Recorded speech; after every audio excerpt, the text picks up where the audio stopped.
You are listening to the Disney Dream Girls, an unofficial Disney theme parks podcast. And this is show number 578 for the 11th of January 2026. Where dreams begin. Hello and welcome to this week's Disney Dream Girls. My name is Michelle Young, and together with my jolly good chum Jayne Phipps, we are your guides to the place where dreams begin. Hello there, Jayne. How are you doing today? I'm doing very well, Michelle, except, it's the UK, it's January, and in my part of the country, we've got snow. So just because we have to talk about the weather, because we're British, and that's all we ever talk about, obviously, we don't do snow very well. It looks pretty, but it's blooming inconvenient. It can go away now. Well, can I just say that I'm on the other side of England. We were forecast to have in our region 30 centimetres of snow, which literally would have shut the country down if it would have happened. And it didn't happen. So I got up on Friday very despondent, expecting not to even be able to get out of the house because of such deep snow. And it didn't materialise. So, hey-ho. Anyway. First things first, I am so excited to be able to be sat with my best bud and be able to talk about all things Disney, because I know for myself that when I have a moment in my life when things are difficult, things are challenging, and I'm feeling quite down in the dumps, which happens to us all. We all have these moments. It does, yeah. There is one thing that I can always turn to, and it brings out positivity, or it brings out a strong emotion, whether it's anger, disappointment, that perhaps Starlight maybe needs a couple of more floats and more dancers, but it also brings out those feelings that I can switch off from all the other white noise about the news, about my mortgage payments, about the dent in my car. All of those things can disappear. And no, I haven't got a dent in my car, by the way. I just used it as an example. And I know I have got a numerous amount of people I can share my love of Disney with. And obviously my best friend Jayne is the number one part of call where we can go together, chat, whether via a messaging service, a phone call, or as we are recording, via the wonders of Teams, to be able to chat and bring so much Disney into your life. And we really hope that our little Disney segment that you choose, and thank you for choosing, to listen to on a weekly basis, it just means the most to me. So if you are a new listener, an old listener, thank you for giving up some of your life to basically listening to us waffle about our love of Disney. Yeah, but this is what we've said for a lot of our time over the 500 and whatever it is shows that we've managed to put out, Michelle. It's that ability to share something that you feel passionate about, and you kind of, you like to look forward to things that might be happening, like the announcement of who's playing Rapunzel in the new live-action Tangled. Or you're looking back at memories and you're talking about, your first visit to the park, or, little things like I've now got because of travelling the Skyliner so much on my last trip, my little WhatsApp alert is now the little Skyliner, bing bong, or whatever it is. I can't do the justice, Can I admit to something now? Oh. I heard your phone going ping pong all the time. But guess what's on my new iPhone? You copied me, Michelle. I copied you, but also, Jay, this is so sad, so that I can differentiate who's ringing me, I have given my husband the intercom tannoy. Yes. Beep, beep, beep, you get on Disney Cruise Line. And then when he is ringing me, I get basically Steamboat Willie. I don't know quite what to say to that one. Well, I must admit, my phone, my actual phone ring, which people don't ring very often nowadays, do they? But it is the Mickey Mouse March, and it has been the Mickey Mouse March for, I can't tell you how many phones ago. Oh, that's lovely. In fact, when I used to work at the preschool, I did at one point have the Mickey Mouse March on the work phone, and I kept getting scowled at, so I did actually have to give in and change it. And it was a little bit confusing because everybody just presumed it was my phone that was going off and not the work phone. So it did kind of make sense to change it. Oh, bless you. Well, I'm going to overshare here, as I always do, because people who know me know that I am renowned for my oversharing. My morning alarm clock is It's a Small World. Oh. And yes, it would get that off Jayne. The reason it is so that I turn off the bloody alarm and get out of bed quickly, or I'll be humming it all day. That's kind of one of those motivational things, isn't it? Yeah. I quite like that. So, but yes, I have got this. Let's hear it. Yeah, that's mine. And then I've got this.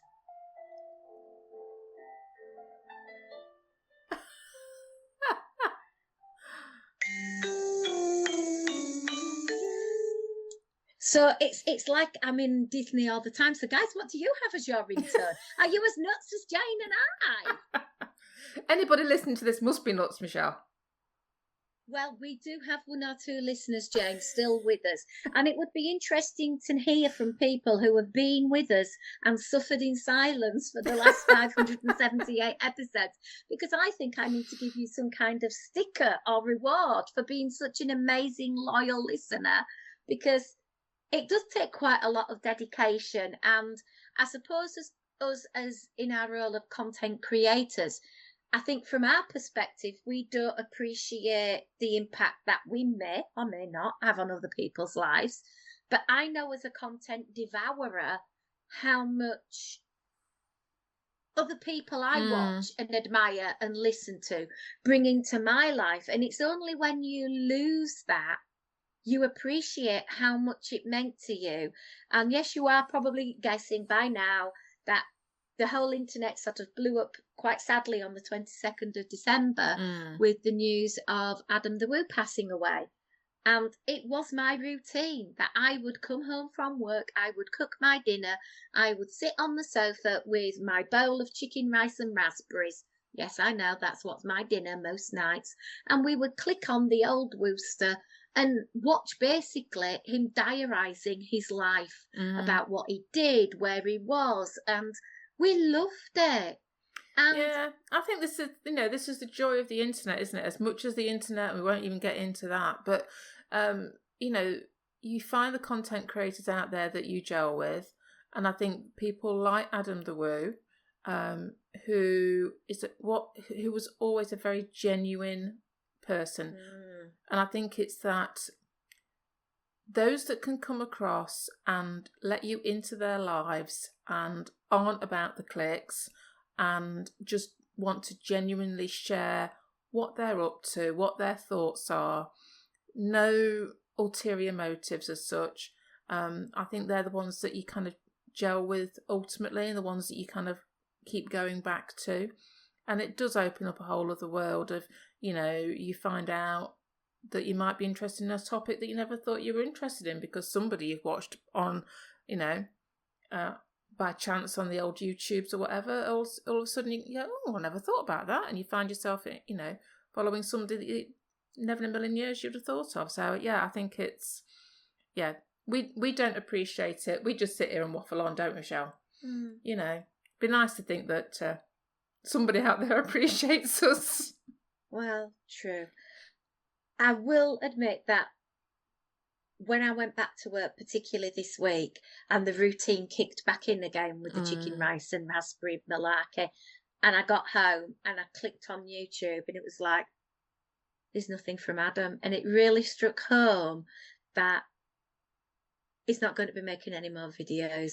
And it really was quite sad that I felt that way about somebody I'd never met, never contacted, but I've sort of invested the 3, 4, 5 years of my life following their daily routine, and I still do. And I know we listen and watch to similar people.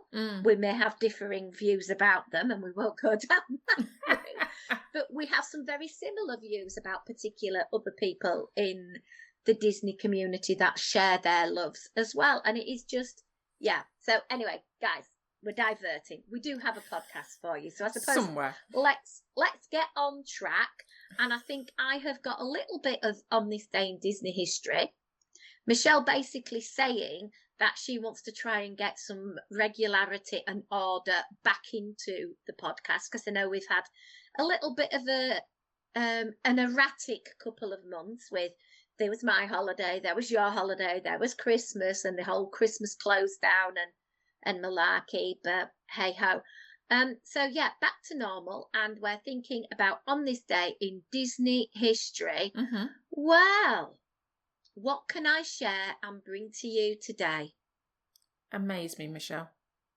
1987, VW Beetle, we love that number 53, returned to television when The Wonderful World of Disney aired Herbie Goes Bananas, which was originally released in theatres in 1980. Have you ever seen that one, Jayne? Oh, you know what? The Herbie films for me fall into that category of, I think I've seen them, but I think I may have just seen lots of clips of them. Do you know what I mean? I think they were always being shown on The Wonderful World of Disney, or whatever whatever version it was over here in the UK, that always appeared on bank holidays and high days and goodness knows whenever days. So I can't genuinely say whether I have or I haven't. How about you? I do recall seeing them, but if you ask me for any of the plots, all I remember is this VW Beetle going up and down the streets of what looked like San Francisco. Yeah, vaguely. Vaguely. Maybe it's one of those things, you know, on a rainy Sunday afternoon when you've got nothing better to do. Maybe that's what we ought to search out. Yeah, have a mini marathon. Yeah. Anyway, totally digressing now, and this is going to be something that's going to freak your brain out, Jayne. Oh, because okay. when I read it, it freaked my brain out completely, and I was saying, nah, that can't be right. Okay. 1990. Yeah. On this day in Disney history, Mm-hmm. Disneyland began its 35th anniversary celebration. Right, yeah. So let's just do the maths. 1990, take back 35, gives us 1955. Yeah. And that was when it began its 35-year anniversary. Okay? Yeah. This is the bit that freaked my head out. Nothing to do with the celebration or anything. But when I looked at the maths and I realised, actually, that was 36 years ago. Ah, yeah. I must admit, my brain was going, hold a minute, I can't compute those numbers. I'm confused now. Crikey. So, yeah. 36 years ago. I keep thinking 1990 was like 10 years ago. It's not. It's 36 years ago. I suddenly feel like I should be retired. Yeah, well, 1991 was my first visit to Disney World. Oh. Now I feel old. Yeah. Well, Thanks. let's make you feel even older, Jane. Oh, the year 2000, on this day, Toy Story was released on VHS. I had it on VHS. I still do. Ethan loved Toy Story. It was the thing that he had to watch to go to bed with. Oh, so how cute. Yeah, it did mean, though, that for about, I don't know, the first 20 to 25 minutes, I used to know off by heart, because that's as much as we'd get through.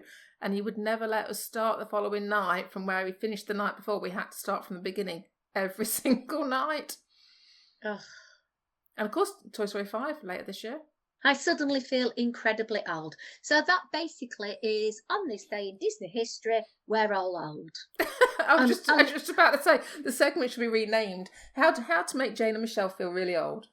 Yeah, unless you are obviously like us, you know, we may be in our 50s, but we're fabulous at 50. We're very young at heart. I don't feel like I'm 50, whatever I am. I forget now. Well, I remember my mum being in her 50s, and literally her Sunday was have Sunday lunch and have a nap. And it's like, hang on a minute. No. That's not like my Sunday afternoons. I don't have a nap. I haven't got time to have a nap. I know, too busy. Too much to do, too much life to live. Yeah.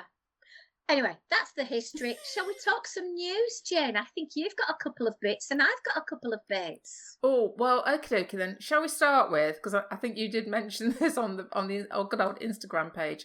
So finally, that little snack shack, whatever we're calling it, over at in Toy Ugh. Story Land, it just Hollywood Studios, has finally opened. It's took them long enough. Yay. We kept walking past it back at the end of November thinking, well, it looks done to us, but obviously it wasn't quite done. But we have the pepperoni pizza spring rolls. Do we have a price? Do we have a price? Oh, let me have a quick look, Michelle. Why? Are you desperate to eat these? No, because I imagine with them being pepperoni, i.e. even more greasier than a cheeseburger, that it's going to just literally be as greasy as the ones in the Magic Kingdom. And it was quite interesting when I did, as you say, posted on our Instagram about it, the number of people that, didn't shun me from their community because I had the gall to say that I think they are overpriced and greasy. I know some people love them. But for me, no, thank you. Well, these are going to... You get two. So 2 pepperoni pizza spring rolls. And you get marinara sauce. Just putting that in there. Hang on a minute. So not only am I going to get grease down my top, I'm going to get marinara sauce down my top, which, as we all know, anyone who's ever done any laundry, is the hardest thing to ever get rid of on a T-shirt. I think even nuclear waste is probably easier to remove on a T-shirt than Disney marinara sauce. Very, very true. Well, okay.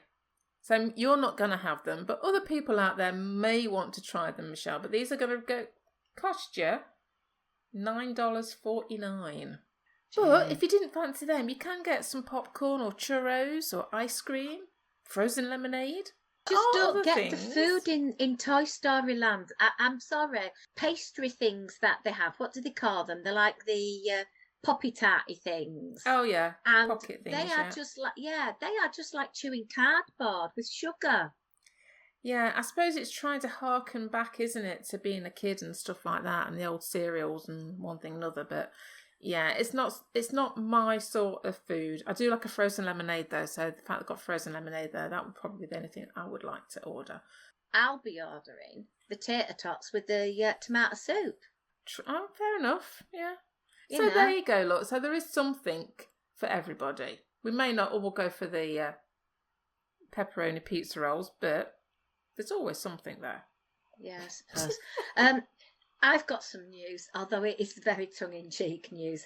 Can we mark the calendar that today Michelle's last bottle of H2O sea salt hydrating body lotion has now emptied? At the very last one that says Disney Cruise Line. Oh, I feel so sad.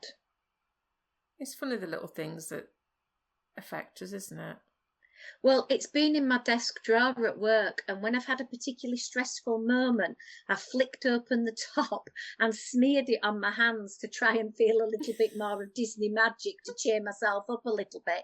Now I'm not going to have to do that, so I'm either going to have a bar of Disney H2O soap, which I've got about 75 of, or I might start having to use the shampoo or conditioner. Well, whatever makes you happy, Michelle. Because we all know you are not a true Disney fan unless in your bathroom you have a wicker basket of all of the lovely freebie sort of toiletries that you can take home with you. A wicker basket. All right, I've got 3. Don't just let it go. I've got to have one in the guest bathroom as well, Jayne. Oh, okay. I've got one for best, one for show, and one for the spare bedroom for the guest bathroom. So that if guests ever come and stay with us, I can bring out the guest one, but then there's a little card saying, do not use. I was just about to say this. Yeah, I have two smaller baskets full of my little bits and pieces, but they're actually not put anywhere near the sink, so it's very obvious that they're not for use, actual proper use, because they're not anywhere that they would need to be able to use them. I've just thought of an idea of how I can get this little tube, this 60ml bottle filled up. I'm going to go to Poundland or something, get some cheap stuff. I'm going to sneak into Jayne's bathroom, fill up my bottle, my empty Cruise Line moisturiser bottle with Jayne's, and then refill Jayne's up with a Poundland moisturiser. Or you might have to be quick because I think I've only got 2 left myself. So it's we're too going nice. to rename it. It's too Confessions nice not to of use. a Disney Addict. Okay, where was I? Apart from my heartbreaking news about the body lotion. Yeah. Yeah. Okay. What else have I got in my news? I've got about the lawsuit that's happened over at Humunga Kawabunga water slide over in the theme parks. Oh, I've not heard about. Oh, not another wedgie thing. Yeah, this is back from 2019. Oh wow. Where a particular guest had a injury caused by this particular attraction. So she is claiming. And it's been put as a wedgie, but actually, when you read the description of what happened, it literally was quite triggering for me, because I've spoken before on the podcast about how I took one for the team and I rode this attraction. And it's attraction where you have to keep your legs crossed at the ankles. Yes. And the reason now is very, very clear, because if you don't, this is the type of injury that may happen. And I'm saying may, okay? But basically what happened was she had such severe lacerations in that area, it caused her bowel to protrude through her abdominal wall and caused damage to her internal organs, according to her lawsuit. This is where we need to be videoing this, Michelle, because I've just pulled a really peculiar face, because that doesn't sound good at all. It doesn't. And I know we've gone from 1 minute from hilarity to that.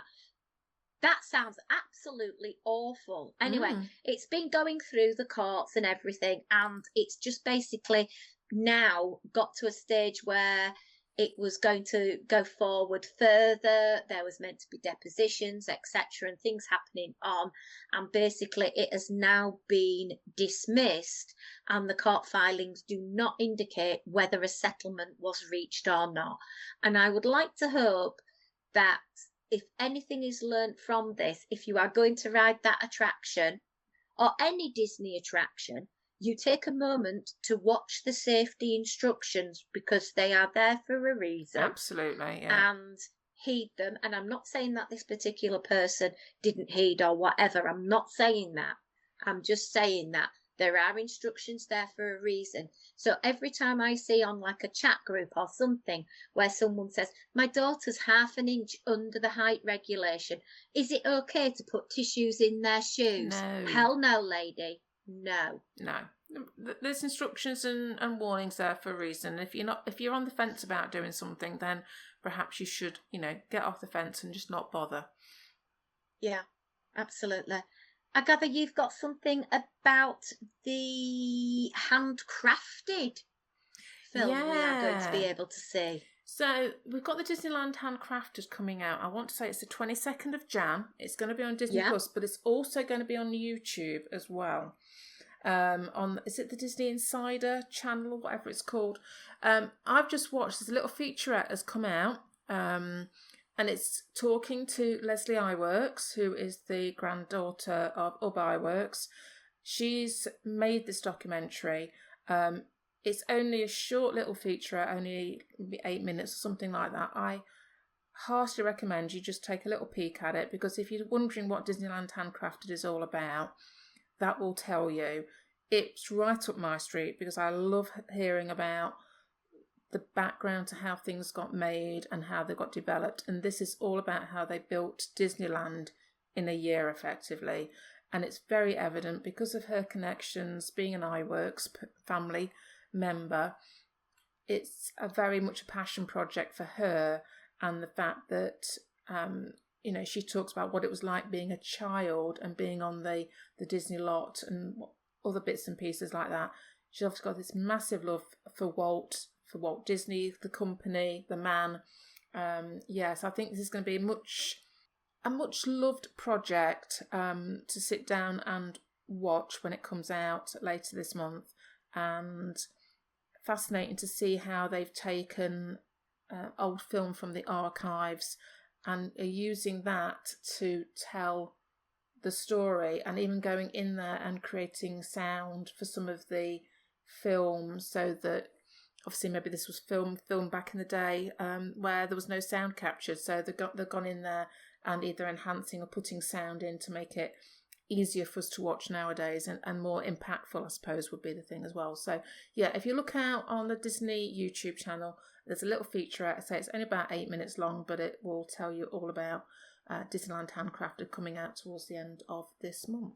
I'm very excited for that. It sounds absolutely fantastic.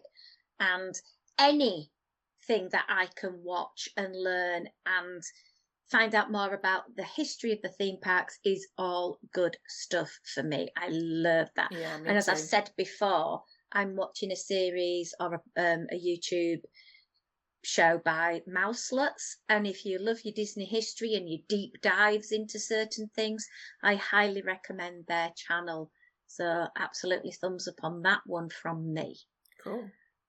I've got the permit for the Bluey experience over at Disney's Animal Kingdom has gone through, and this is going to be up at the conservation station, so it's going to be driving that traffic up to Rafiki's Planet Watch, and guests are going to be able to play and dance with Bluey and Bingo. And I know we spoke about that briefly last week, but now we're getting this detail. It's sounding like it's going to be sort of like happening much sooner. So if you're planning in that electricity connection, it sounds super fun.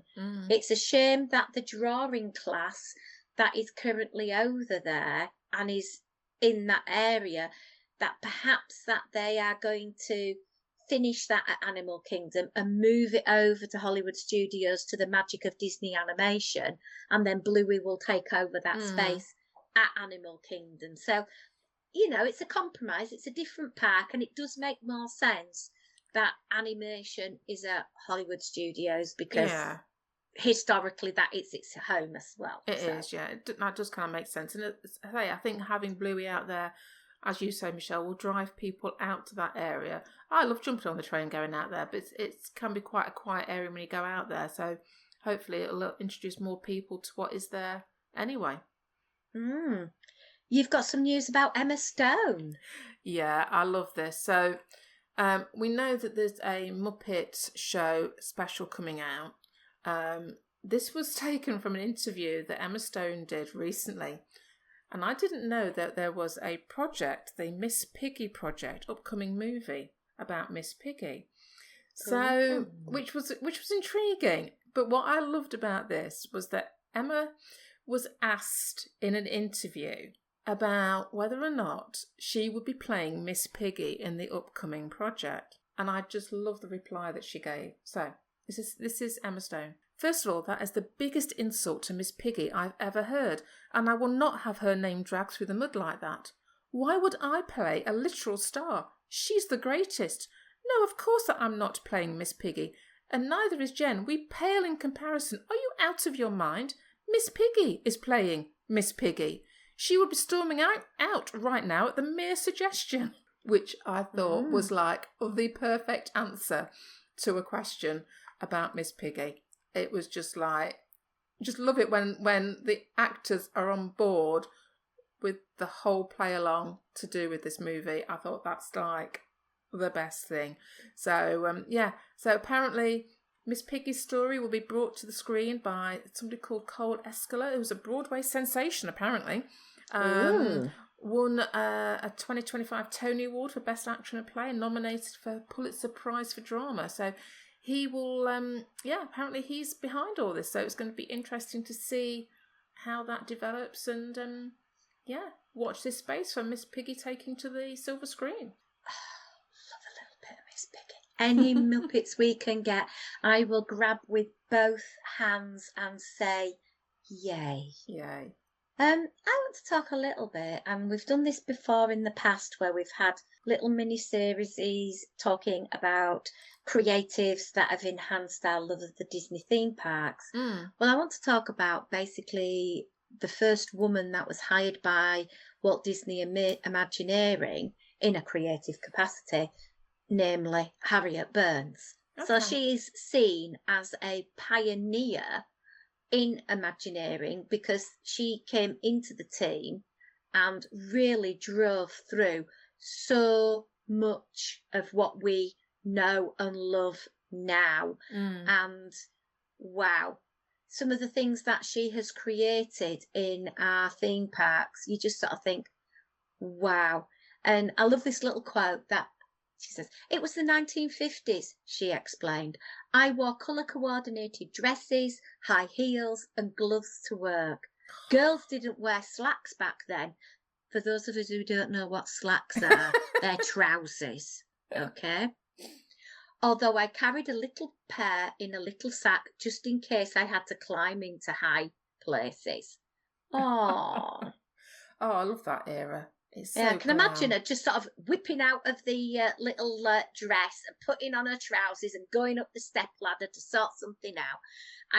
I really get the impression that she was a complete go-getter type of person. She was born in 1928 on August 20th in San Antonio, Texas. And she studied art in the Southern Methodist University in Dallas. Okay. And she studied for a further year in the University of New Mexico in Albuquerque. And I just love saying that word, Jim. Albuquerque. Albuquerque. It's such a cute little word. Does any of our listeners live in Albuquerque? I'd love to hear from you. It's if only they'd allow it in Scrabble, because with all those cues, you'd get a great score. 1953, she moved to Los Angeles, by then with a husband and a daughter in tow. And she worked in a few places where she designed and produced props for television and worked on Las Vegas hotels, including one I've actually heard of called Dunes. Okay. And she was involved in the creation of Southern California tourist destination Santa's Village. And that's Santa's over by Village? Lake Arrowhead. Wow, I didn't know there was a Santa's Village. Well, the company she was working for, called Dice, went out of business in 1955. So at that moment, my brain started going ding, ding, ding, ding, ding, ding, ding. What else happened in 1955? Let me think. Yay. Yeah, so she was invited to go along to Disney, and she was hired to paint sets and props for the new Mickey Mouse Club television show. And she soon began coordinating the show's styling, the colour, and even built the famous Mouse Clubhouse. Oh, wow. Yeah. She later on joined Disney Imagineering, which was then called Wed Enterprises, and she was involved in places such as Sleeping Beauty Castle, New Orleans Square, the Haunted Mansion. She helped construct Storybook Land, which is one of my all-time favourite boat rides after It's a Small World, because I just love it. I think it's awesome. And she designed all of the singing birds in the Enchanted Tiki Room and the first animatronics at Disneyland. So her handprint is all over Disneyland then, isn't it? Absolutely. Completely all over it. She was involved in the 1964 World's Fair, some of the attractions there, great moments with Mr. Lincoln, the Carousel of Progress. She did quite often appear in Walt Disney's Wonderful World of Colour as well. Yeah. She didn't just work for Disney. She was quite collaborative and well known in the Santa Barbara community for her art and music. Oh, wow. And she remained fairly active all through retirement until her sad passing on July 25th in 2008. But a grand old age, though. What a career to leave behind. A legacy. Yeah, girl power. And I think it's something that when we think of Disneyland itself, there are quite a lot of things in Disneyland that really have not changed over the years. And, thanks to her, we have so many iconic locations.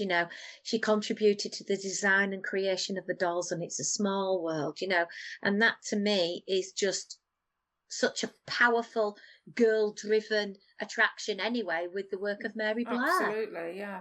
And I say this is this is the good thing about Disneyland, because it has so much of the heritage going on that it is almost a sacred ground, isn't it?